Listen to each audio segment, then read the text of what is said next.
Sirach 4.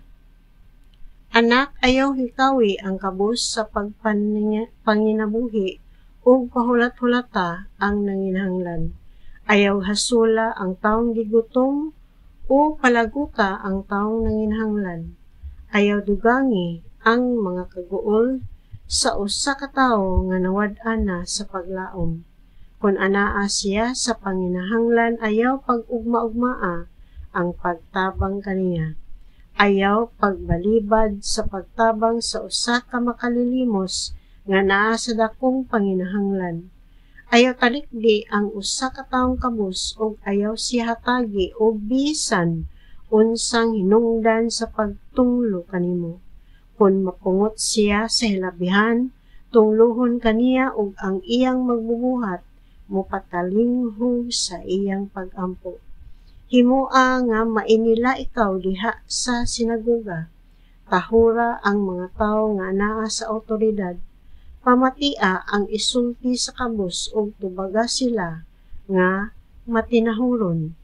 Panalipdi ang mga tawo gikan niadtong buot mudagdaog kanila ug pagmalig-on sa imong mga hukom.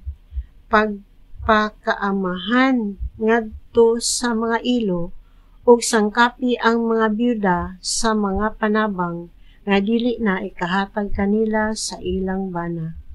Unya, may sama ikaw sa usa ka anak sa labing gamhanan ug higugmaon ikaw niya labaw sa paghigugma sa imong kaugalingong inahan. Ang kaalam moatiman sa mga mangita kaniya. Siya magbayaw kanila ngadto sa kabantog. Ang nahigugma sa kaalam, nahigugma sa kinabuhi mismo. Ang nangadlawon sa pagpangita kaniya mapuno sa kalipay. Bisan kinsa nga makakabot sa kaalam, pasidunggan pag-ayo. Bisan asa siya moadto, ang Ginoo magpanalangin. Ang mga sulgoon sa kaalam, mga sulgoon usab sa Dios nga balaan, ug ang Ginoo mahigugma sa tanan nga nahigugma sa kaalam. Sila nga nagtahod sa kaalam maghatag sa matarong nga mga hukom. Sila nga mamati kaniya makabaton sa matuod nga seguridad. Ibutang ang imong pagsalig diha sa kaalam o mabatunan nimo siya o mapanunod siya sa imong mga kaliwat. Sa sinugdan ang kaalam magdala kanimo ngadto sa malisod nga mga agyanan. Himuon kaniya nga mahadlok sa hilabihan busa, maghunahuna ka nga dili ka na mopadayon. Ang disiplina nga iyang pangayuon makasakit o sulayan ikaw niya sa iyang pangayuon hangtod, musalig siya kanimo sa hingpit. Unya moabot siya nganha kanimo sa walay langan, magpadayag kanimo sa iyang mga tinaguan ug lipayon kaniya. Apan kun motipas ikaw, biyaan ikaw niya o pasagdan ka mamahulog ngadto sa imong kaugalingong kalaglagan. Buhata ang tanan sa hustong panahon o pagbantay batok sa dautan. Ayaw tamaya ang imong kaugalingon. Ang pagkamukaobsanon angay sa pasidungog o pagtahod apan ang usa ka ubos nga pag-ila sa imong kaugalingon magdala kanimo ngadto sa sala. Ayaw itugot nga lupigan ka lamang sa uban. Ayaw itugot nga madaot ka tungod lamang kay wala nimo barugi ang imong katungod.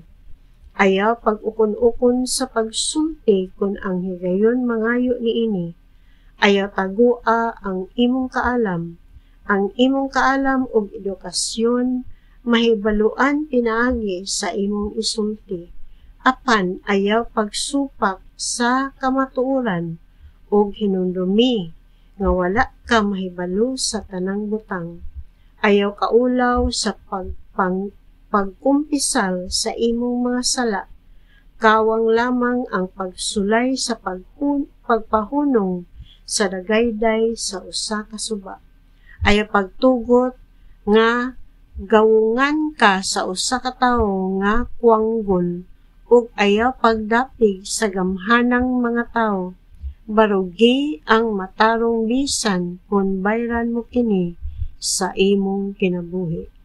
Ang Ginoong Dios makig-away dapig kanimo. Ayaw pagpatakag tabi, ayaw pagtapol ug ayaw pagdanghag sa imong buhat. Ayaw pagpakaliyon diha sa inyo ug ayaw pagsigig pangitag sayop sa imong mga sulugoon. Ayaw pagpangayo kun dalo ka sa pagbalus.